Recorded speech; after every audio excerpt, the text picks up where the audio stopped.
we were trying to come up with something. So we had, if it has his name on it, the price is too low, not low enough or something. And those were rejected. And as Duff and I sat there and we talked, I made the statement to him that if you visit with the stores, they'll tell you that there's so many people that come in that know Larry. It's like everybody knows this guy. Mm-hmm. And he goes, that's it. And I'm like, what? He goes, after all, you know this guy. Yeah. And that campaign got developed, and Larry loved it, and we didn't have him pitch. If you grew up here in Salt Lake City, right, or any of the marketplaces, you would have seen it. Yeah. He was a figure because he talked about the basketball team. Mm-hmm. He shared his emotions. He shared his feelings about the basketball team. The car mm-hmm. business was what drove everything, mm-hmm. but he didn't have to get out there and ask you to come buy a car. It was just, you know this guy. Didn't need to say anything else. Chase the sky, beyond thinking, grow rich, you'll learn to fly. Welcome to Live Ready Podcast, Beyond Think and Grow Rich, with your host, me, David Ibarra. And today we have as our guest, Paul Nygaard. Welcome, Paul. Well, welcome. Thank you. Well, we're going to talk about a whole lot of things today, but just to give you a background, Paul, your last position was the marketing director, vice president for the Larry Miller Group, if I recall. Yeah. I mean, the title was senior vice president of marketing and advertising, mm-hmm. and the company was structured up where it had a management company. So mm-hmm. Larry H. Miller Management Company, which ran Larry H. Miller Automotive, the Utah Jazz, all the pieces that were part of the Miller family's business enterprise. So your job encompassed getting the message out for which pieces of the group? Well, so to begin with, it was everything. I was mm-hmm. part of the Jazz. I was part of at that time, the theaters weren't even there, but the theaters came into it. There was a restaurant effort called the Mayan. Yes, I remember it. A racetrack, all those things. Didn't they have somebody that would dove into the water? Yeah. It was an amazing place. It was. I would say it's kind of modeled after a thing that the Miller family enjoyed in Colorado. Mm-hmm. Because, again, Larry being in the car business, I mean, it's a forever time frame, right? I mean, it's ding to dong, and he was the kind of guy that worked 14 hours every single day. So the family would get to see him by going to this restaurant. So is that hence right? They built one in Utah. Yeah. Well, I'll never forget when I was – had a relationship and acquaintance with Sam Battistone. And I had known Sam when I was in Los Angeles. We were on the Restaurant Association boards together, and he was leading up a restaurant chain. I was working for Marriott in the Farrell's Ice Cream Parlor restaurant division. And when he bought the Utah Jazz, he let it was a struggling franchise, as you know. And he let me have 2 seats on the floor and then 2 bonus seats. And I remember walking up to him. I said, well, I got 2 seats on the floor that I bought, reasonable, but I've got 2 seats. What am I getting? So I send my children to sit in the 2 seats by themselves. And so he said, David, for you. And he gave me 4 on the floor. Wow. Until he sold them and Larry had bought them. I kept 4 on the floor for the first 8 years or whatever the Utah Jazz were here. Well, those early years, it was a struggle for Sam and the yes. team here in the early 70s. I mean, mm-hmm. that's that famous Frank Layden line where someone said, what time's the game start, Frank? And he goes, when can you get here? If you remember that. But it was a struggle back then. We had a lot of fun going the Adrian Dantley days, and then, of course, Mr. Miller coming in and saving the day for both Sam and his partner, I believe his name was Hatfield, and what a great investment by Mr. Miller. That was unbelievable. Yeah, we all got to enjoy those 1998, 99, the NBA Finals. Oh man, Karl Malone, John Stockton era. I mean, it was really quite interesting. Working again, we were selling tickets and selling attendance, mm-hmm. right? Well, there's 31 sellout games. I mean, actually, all season long, the team sold out their games. So it's not a lot of effort you got to go do to sell a few extra tickets.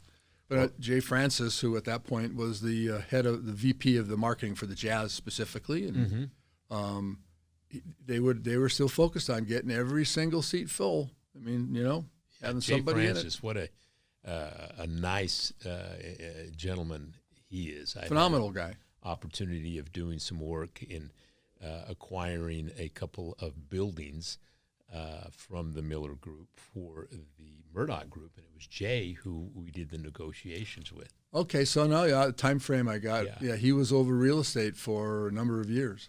Yeah. He'd come back from, I believe, a mission. Yep. And Greg Miller had taken over, and he became one of the mentors and lead people. But let's go back and talk about your career. You've been in advertising for the majority of your career. How did that? How did you? What was your background to get into it? Was it a university degree? Was it just an interest? Tell us a little bit about your early years. Well, I'll give you Reader's Digest version as fast as I can. So I'm from Minnesota. I went to school in Minnesota. I graduated in marketing, began the process of interviewing and finding jobs. I found the Coca-Cola company. I went in and interviewed with a guy. It was called Coca-Cola USA. So it's not necessarily the bottler. It's actually the main parent operation. And they had just started a brand new program where they were hiring. They didn't have a job. They told me, we don't know where you're going to work, but you're going to go to Atlanta, and we're going to train you. And so that was on a Thursday. Friday, the guy calls back, says, come on in and see me. I go back in. He goes, here's the job. Do you want it? I said, yes. He goes, great. Here's an airline ticket for you. It's for this Sunday. We're flying to Atlanta. It's one way, pack for a couple of months. Wow. Here's your ATC card, airline travel card. This will be loaded. It'll have airfare availability on it. Treat that very carefully, because if we have a meeting, you got to get there, you're paying if you spend all your money. Here's your expense book. In those days, they gave you a checkbook, and you'd write, here's the keys to your car. It's sitting out front. Did you know exactly what position you were going to be getting, or did you know it was going to be in advertising? Did you know, was it going to be in operations, or just they wanted to see you and give you an understanding of how Coca-Cola worked? Yeah, they wanted to train, because training is really critical and important. They wanted to spend their time and effort to make sure the people they had were highly trained, but they were also embarking on a new thing. It was called the contract amendment. So the price of Coca-Cola, the soft drinks, the syrup, was based on sugar before, and they needed to change that. So what they were doing is you would amend your bottling agreement, and then you got marketing monies, advertising monies. Right. So we started to do, the local guy could do things in their marketplace, and it was funded by the national company. If they agreed. That sounds like an automobile manufacturer. Totally, right? I mean, and actually, when you look at the two industries, how similar they are, because a lot of families, I mean, they call them, we call them what, PhD, right? Papa had dealership. Right. They were like Papa had distributorship or something. Right. Same kind of thing. So that propelled me into this arena where I ended up being assigned the Dakotas. So that made sense. Kid from Minnesota, they shipped back up to the cold north. Right. So I had the Dakotas. Then I got promoted into the Colorado market. Then I got promoted to the Utah market. And here the Feltons were selling in their bottling company to a company called NV Swire. And I fit into that mix and that mold, and away I went. So anyway, how did my background start? I mean, I was basically in a very major way with a very major player, but being kind of on this the sideline guys. We weren't the front face of it. We were the backbone of it. So you were in, at that point, you weren't marketing. You were in creating some agreements, but starting the idea that if you do some things that makes you a part of the group, and I could get that harmony amongst all my bottling representatives, then you'll get X amount of money for your own, and then you start like a pack. Quarters per case, quarters per gallon, stuff and then like did that. you help them with how is it that you spend it? Yep. Oh, I see. A guy named Dick Hardy and I down here ended up, Bill Garcia, if you remember Scopes Garcia, but they found that agency. So I mean, again, my background, I was the one working with them and providing them the guidance and direction. It was marketing. It was in the marketing department. Sure.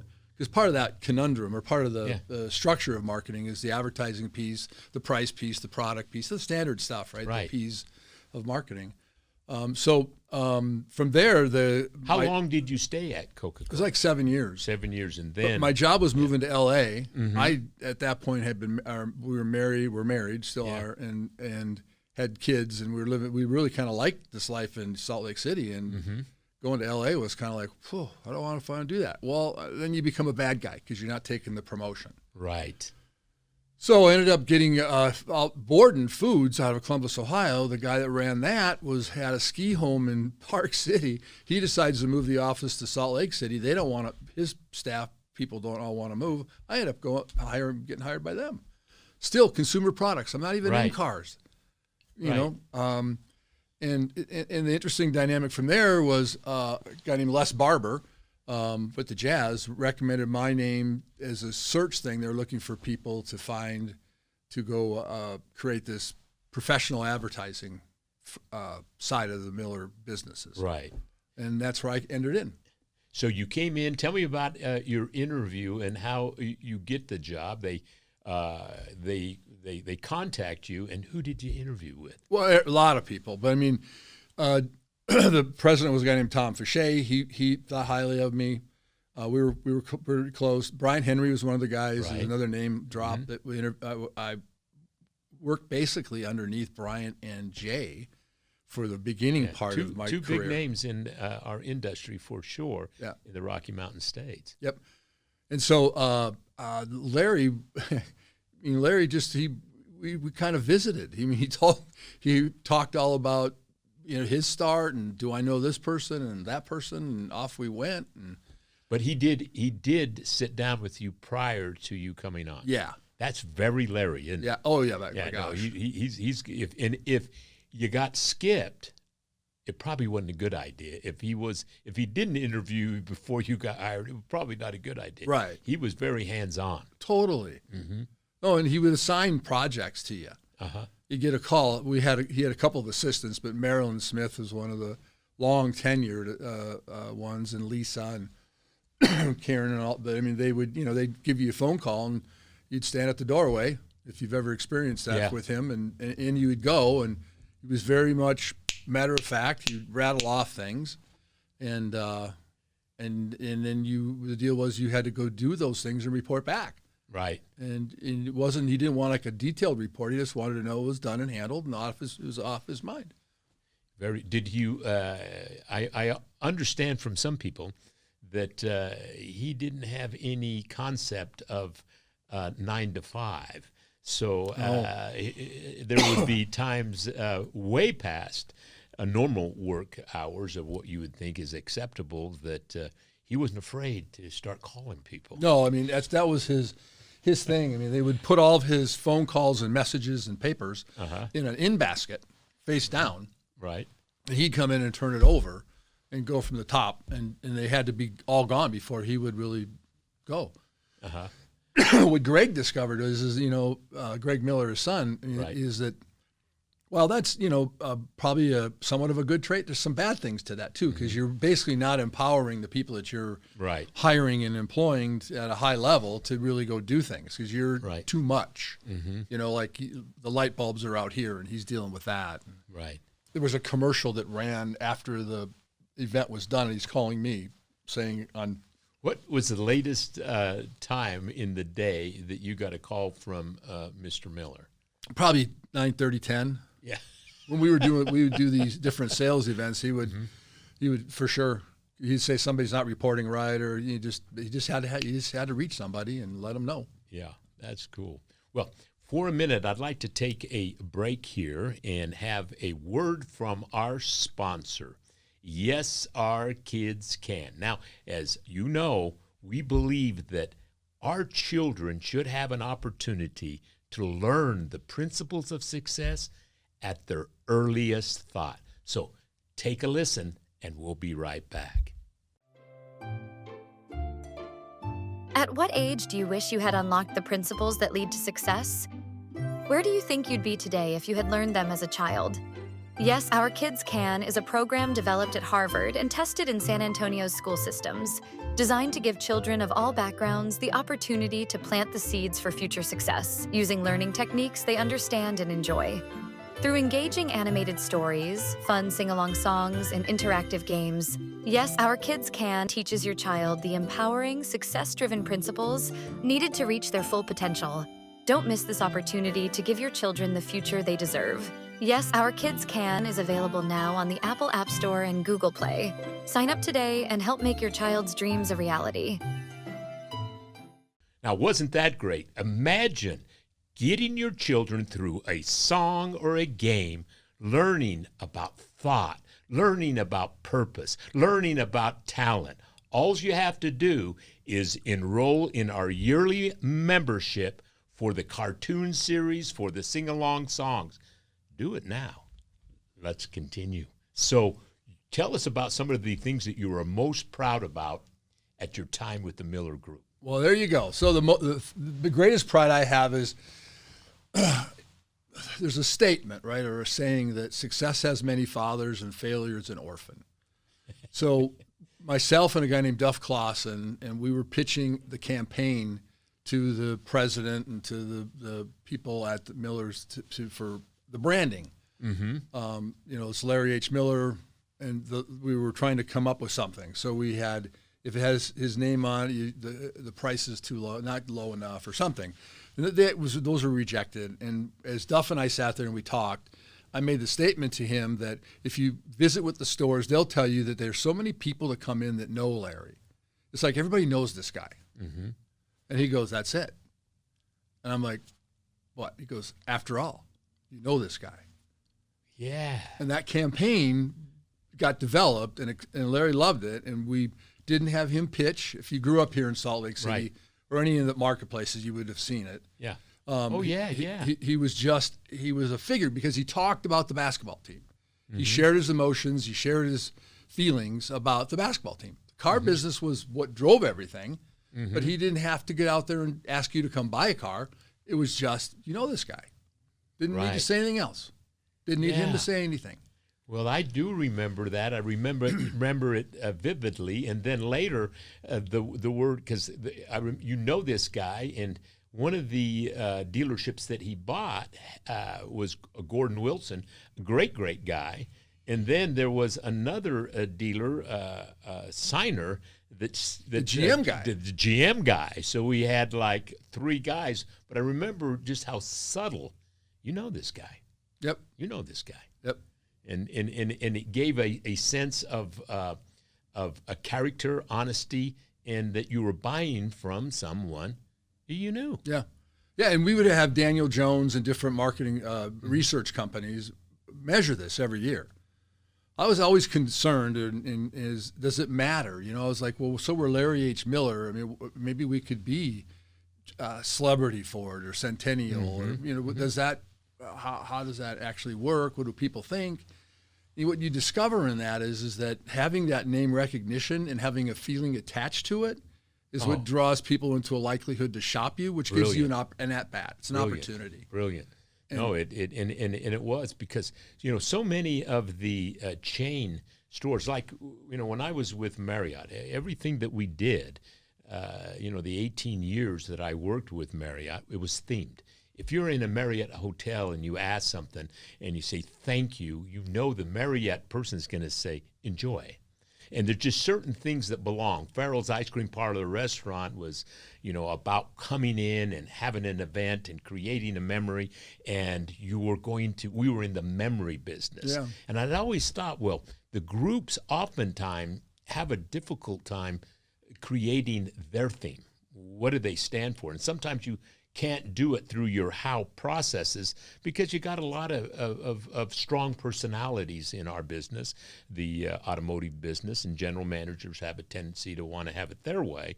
But Larry was strong enough that there wasn't very many people that would go against what he wanted. But I thought it was really, you're so right. Now it just brings back the memory, Larry H. Miller. You know this guy. Yep. And that was the theme. That was the reason, and everything else really didn't matter. Whether one store was the one price store, one store was this guy. Yeah, and if you measured it in Utah when we were going, the hype, he was over 80-90% recognition. I mean, unaided awareness. That was the big test, right? You say, name a Toyota dealership, and people would go, Mark Miller, Larry Miller, that kind of thing. This is like name a car dealership. They get a couple. What is this what slogan does this go with? And they knew. Do you recall how Larry Miller, as an entity, ended up adding the H? Oh, Larry H. Miller. That's a great story. Yeah. So the legend and the lore that I'll share with you is, so there was a guy, Mark Miller's father, Laurie Miller, had his dealerships, and I can't remember if it was a Pontiac, Buick, but anyway, Laurie Miller, let's say Pontiac. It was Pontiac GMC. Okay. And then Larry buys from Hugh Gardner in 1979, May of 1979, and is going to go out and start his business, and he's going to be Larry Miller, Toyota. Right.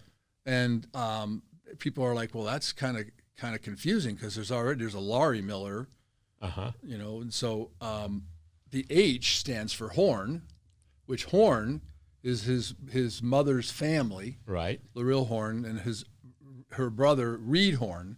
So when he got the whole thing going, Reed is the one that gave seed money, $200,000, right, for him to get it up and running, and never looked back from there when they started. Well, and I understand there was a little dispute between the two.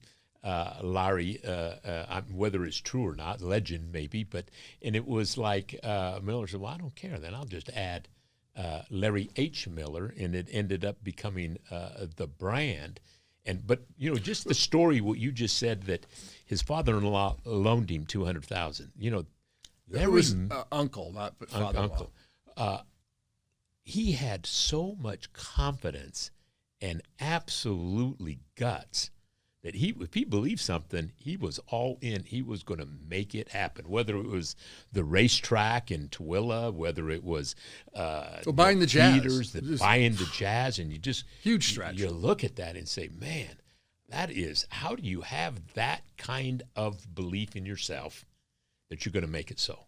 Yeah, isn't that fascinating? I mean, he was just a fascinating individual. You know, incredibly driven, which is the title of the book. Incredible book, by the way. Larry, Anybody listening, the book Driven, the Larry H. Miller story is just fascinating. There's some definitely the story of his business side is man, it's impressive. But there's also some sad things that connected to it. That the Driven just took a lot out of him too, because he would work. And he would work. He used his body. He abused his body. Really, he ignored. He didn't need to die at 64. Yeah. But he did. So I'm going to circle back because you're asking me my biggest accomplishments, and I didn't finish this. So Larry gave me my job description. So I finally get this position, and off we go. And then this little card that someone sent him that is like a solicitation. It says, "Tell your advertising people to sell more cars, or they're fired." Hey, Nygaard, here's your job description. It's a little pink card. So I taped it up in my space because it was like, all right, sell more cars or you're fired. 28 years later, I retired. So I'm very proud of the fact that I wasn't executed in those. You sold more cars. We sold more cars year after year after year. Well, that was the next question I was going to ask you. How long were you in charge of advertising at the Miller Group? Well, it was 28 years. 28 years. Yeah, up until they And you sold. started with how many car dealers do you recall when you started, and what did you end up with at the finish? So when I rolled in with the group, they were at 19. Start expanding, though, quickly. Right. The Jazz were part of the mix. The Arena was part of the mix. K-Jazz had been purchased. That was part of the mix. And then so as it went on, there was a group of 10 that came in real quick. That was in Boise, so it jumped it up to 29, 30. We also had Chrysler Jeep store that's in Sandy, on and on and on. It just kept growing and growing to where it got over 64 stores, and that included the movie theaters, the Megaplex movie theaters, the racetrack. The racetrack started off as a hobby for him. It was a $5 million hobby that grew into a $105 million recession. Wow. It was pretty major deal. And, of course, the Jazz and, of course, the radio station. They put K-Fan into the mix. And well, when you buy the Jazz for X amount of $1 million, I know it wasn't a lot. It was a lot in that time period, but 15 or something comes to In mind. total, I think that's about right, yeah. And then have it worth a couple of billion. That's quite an investment. Yeah, it is. To have a arena that you built. And then think about with the Larry Miller group that was fascinating. Nobody in my life, my adult life, that I've ever seen could build something faster than Larry. He took a lot of pride in that. Wow, that arena went up fast. Took a lot of pride in that, yeah. That was probably part of the thing that caused his health to tumble pretty hard because they were doing a design build, so he's making and calling the shots every single day that they're pouring concrete and putting, permanent things in place. It's just pretty stressful. Well, do you remember? And then he got light rail right in front of the building. arena. Well, and the arena, also the building. Yeah, the one in Sandy that he built. It was like he had his. I remember the dedication of light rail when they had that, and Senator Bennett was speaking. And just a little tidbit, he introduced the keynote speaker on behalf of the White House, and it was my brother, Mickey Ibarra, the director of Intergovernmental Affairs. Wow! And he did and I was so proud of Senator Bennett introducing him as Utah's favorite son, bar none. Nice. And when they needed to get the money for light rail, they could go to Mickey Ibarra and get him to convince that we needed this at that time for the 2002 Winter Olympics, and it would be a statement to the world. But at any rate, I want to, we talked about several quarters of your life, your career. We didn't touch on much about you personally. Tell me about what drives you, Paul, personally. Well, there's a couple of things you hear and learn throughout your life. One of the sayings that I really like and learned is you don't have to blow somebody else's candle out for yours to shine brighter. Mm-hmm. What that meant to me a lot of is that actually seeing people grow and prosper and become better their lives is really quite rewarding. So that was kind of a thing that I always brought to the party. Also, I think that the car industry is a pretty strong performance-based industry, and one that can really grind people down. And so you need some positivity. You need some people in this thing that are like, we'll do it. We can accomplish it. Just not panic. It's interesting. I have 3 books I'm releasing that I've written over the last year, and they'll be out next month. But the one that is Creating How Power, 28 Essential Lessons, I talk about life in its seasons, the 4 seasons. And in the 4th quarter of our lives, and I'm in the halfway point of the 4th quarter, maybe even the last quarter of my 4th quarter of my career, what is it about? And it's about legacy. Mm-hmm. And what is legacy? It's sharing what you learned with someone else so they can rise. And it's not about you. It's about them. And it reminded me we have similar beliefs in that. And it's so fun. This part of my life, and I'm sure with yours, is being the mentor, being the coach, and gifting without it being about money. It's about sharing what you know and what you learned in this visit here in our lives. Yeah. Yeah, we were mentioning earlier about consulting with car dealerships, mm-hmm.